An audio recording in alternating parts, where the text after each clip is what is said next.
Thank you so much for joining me today. The set looks a little different to some of you because we are changing it up and we're still in the middle of that. But today we are working on a fabulous antique Boston Commons. I just can't get those antique quilts out of my mind. I need to get them finished. So I want to show you what I did. Let's get started.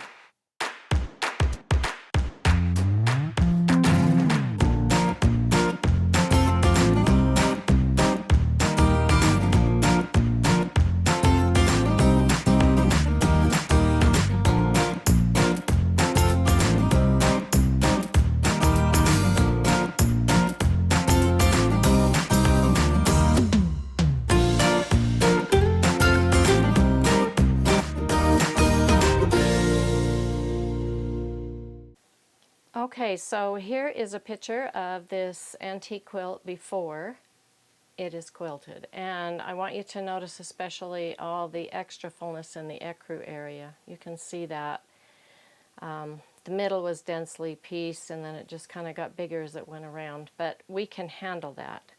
And I also want to show you this picture of some of the markings that the quilt maker had made that she was going to quilt. And but we're not going to do it that way. And I'm sure those markings will come out. To load this, the edges of the quilt were pretty uneven, so I didn't want to just put it up there and try to make it fit into a straight line.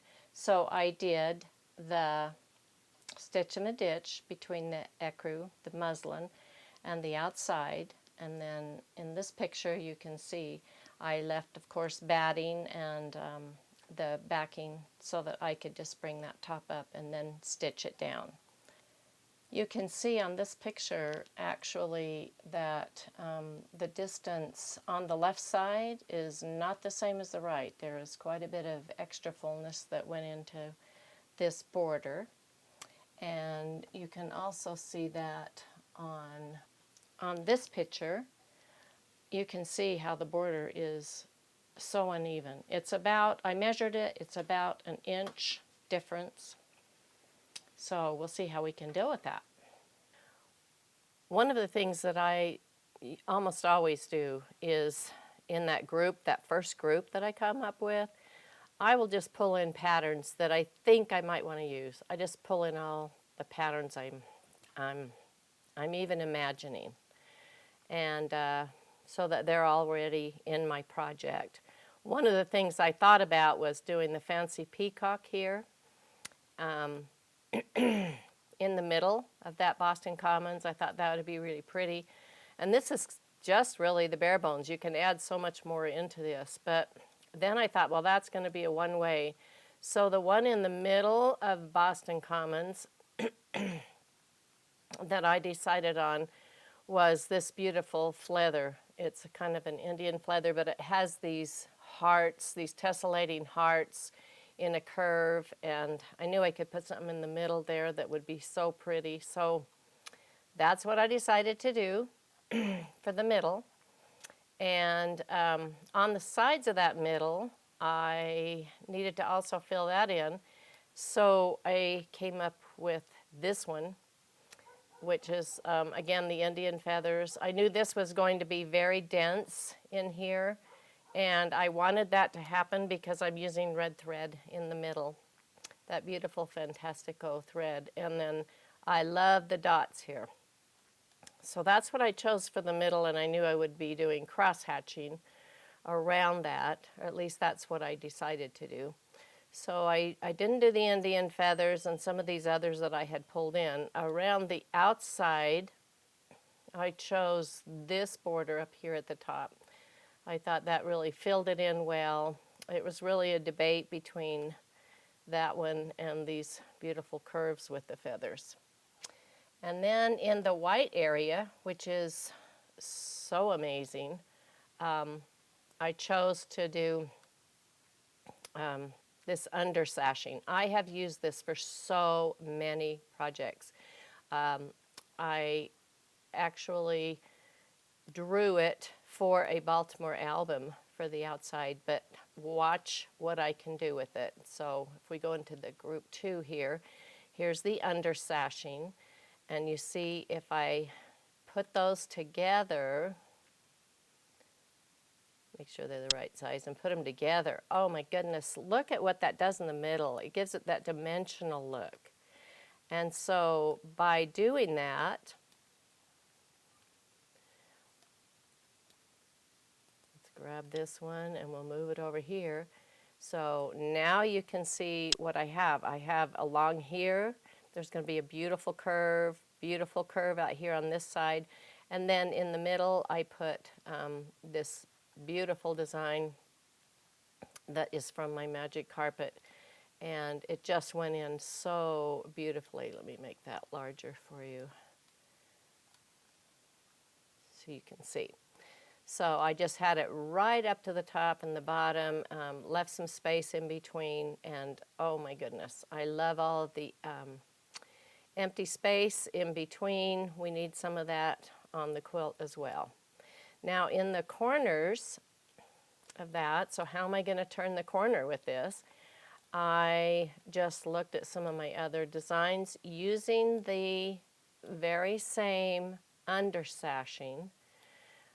I put it together using the same design in the middle on these two, but when I looked at them, and I really liked them, I just love the density that that creates, I realized that these are both directional because of the way they're built. So I decided to put this one together. Let's make this a little bigger so you can see it. By putting the undersashing around each of these, look at the beautiful design created here. And then I chose another one that is similar in the Magic Carpet collection, similar to this one that I used in the long sashings. And then I grabbed some of the little block patterns that matched and put them like that. So that was my, that's my block pattern. So let's see how that goes together. You can see on this that it is not square. It is rectangle like most quilts are. So I also added this triangle at the top and the bottom because it doesn't come to a point, as you can see, because it is longer than it is wide. And so this is what all the quilting looked like, minus the cross hatching, which I do by hand. So let's look. I love to put them together like that, and then you can really see how dynamic it's going to be. And one of the things that you can see so well, again, on this one, is not only how much intensity I will have with the thread through this dense quilting on this design, but also the dimension that I'm getting in all of these areas as it comes in and goes out. It is so beautiful. It is so beautiful. So here's what it looked like when I had it put together. And I had to do it in sections because I couldn't combine this whole thing because the quilt was not completely square. And so these would go in the ends like that. And then I was able to do 2 at a time as I came down on these. Let's get that big enough so you can see. So I could do 2 of these at a time on my machine, and maybe on some machines you would only be able to do 1 at a time, or you could turn the quilt, which makes a lot of sense. It really does. So that's kind of how that all came out. And then I did have around the very outside, I had my, let's move this over. As you can see, well, let's just put it right here. There we go. So I could do 2 of these as I came down. And I think if I reverse that, I had to make sure that they were going the right direction on all of these so that they fit better. I think that one fits over there. So I could do 2 of these as I came down, and of course the long one in the outside border. I used the yellow thread for that, and I love it. So that's kind of the computer work then, and so you could see everything that I did. So let's get to the quilt now. The measurement of this from here to here was 1 inch different than the other end, and it's an antique quilt, it's what you have to deal with, but we don't need to be afraid of that. And one of the reasons I did tighter quilting was because I knew it would draw it up, because when you quilt, your quilt shrinks. So when we get down here, we will film again so you can see how the machine is going to take this up. And if I get a tiny little tuck somewhere, it's not going to be the end of the world, but hopefully we won't. So let's see how it goes. So it's doing down here, and I'm just hoping it will take in a lot of that extra fullness. You can just push down on your quilt now and again, but you have to be careful not to distort your pattern. So we'll see what it does.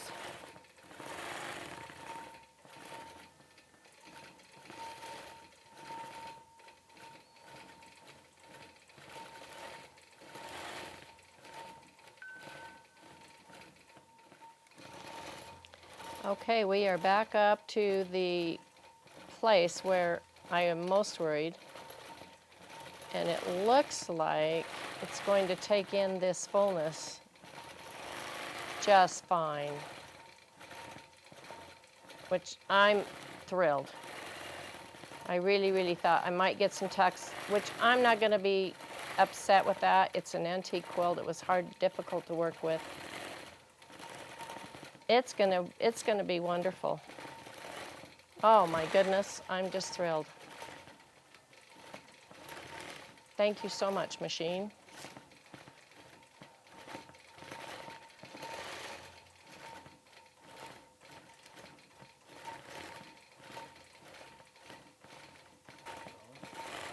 Just want to say thank you to whoever made this quilt. It said, the tag said somebody in Nebraska, but it is old, feed sacks and all, and I don't know why she didn't or wasn't able to finish it, what happened in her life, but it was saved for me, and I know I've done a lot of quilting on it, but I'm not afraid of a lot of quilting, and I had the time actually. So, and I have the machine. Thank you. I know it's really faint, but you can see the drawings that this special lady put on this, how she wanted to do this cable. Some of the lines have faded quite badly, but it was going to be fantastic. Would have been awesome with hand quilting. So, but I'm just ignoring that because when I'm finished, I will wash the whole quilt, and hopefully those will disappear. Okay, now you can see where I put this incredible design. It's just like the most awesome thing ever, but it's dense, and it almost has a line across it.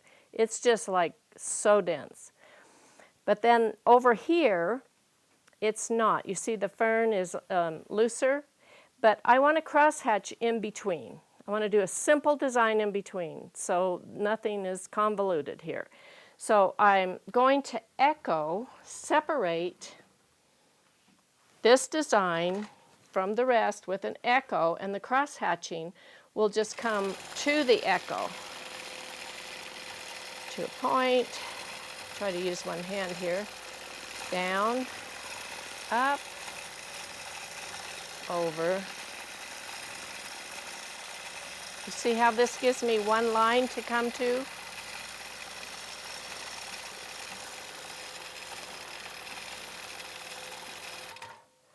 There we go. Okay, I echoed around the center design because it had some pretty open ferns, and so I wanted one line that I could echo to. And the rest of this is pretty intense. I mean, it is a lot of quilting, so I didn't feel like I needed to echo that.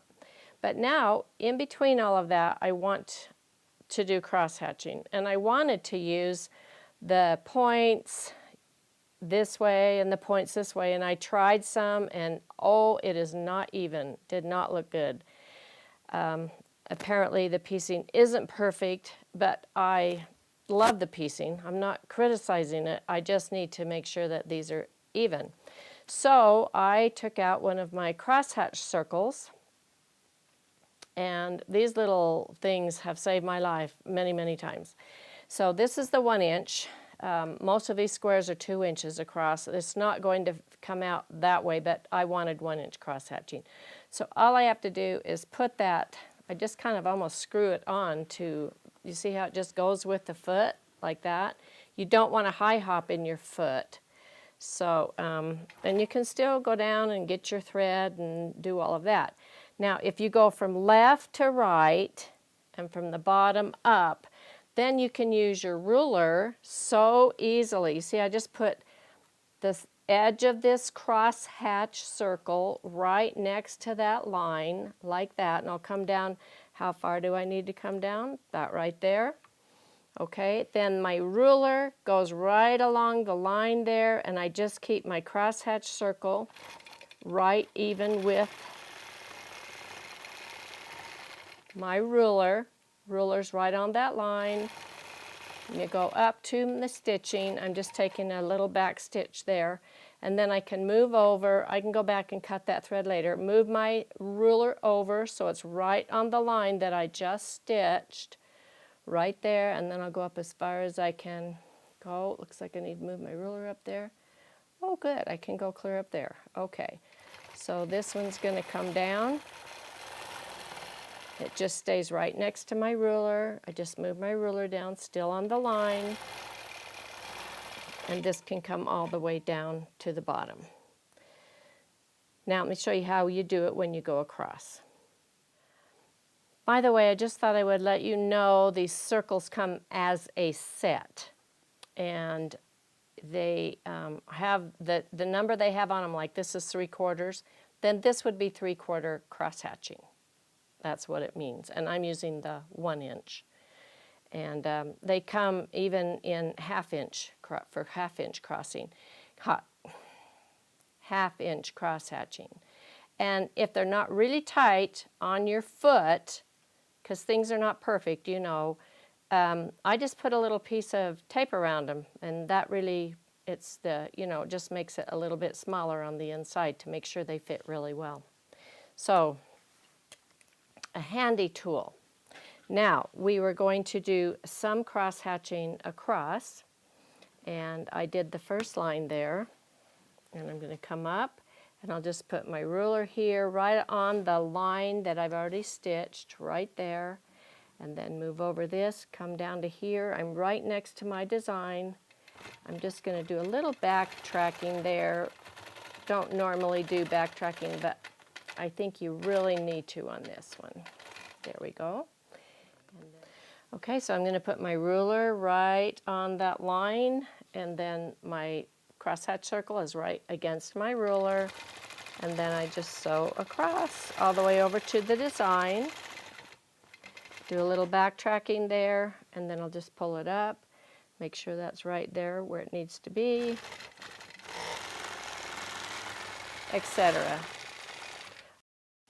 Here's a picture of the quilt as I started the cross hatching. I kind of wanted to see what the cross hatching was, what kind of an effect it was going to have on the quilt, and you can see it's going to be pretty dramatic between those motifs. This is just some detail of the quilting. Interesting, I've thought about making a square there and actually stitching it, and I'm glad I changed my mind. And didn't do it, because you can see I pulled in a lot of different designs, especially ones from my Magic Carpet collection. So you can see those beautiful corners. And there does look like there's a lot of fullness, but I still haven't washed the quilt to get the pencil marks out, so we'll see what happens after that. And you can see that yellow border. I used yellow Fantastico thread in the outside border, and I used red fantastico on the rest of the quilt, in the ecru color and in the middle of the quilt. Okay. Here's a picture of the quilt, finished except for the binding, of course. And you can see how the crosshatch set off the designs perfectly. And of course the white border is the focal point as well. For the back of this quilt I decided to use blue minky, and wow. Number one, I'm really surprised that you can hardly tell that there's red thread on the back, but it's really striking and you just want to cuddle up in it. It's just amazing. And the way the designs turned out and everything is just awesome. Okay.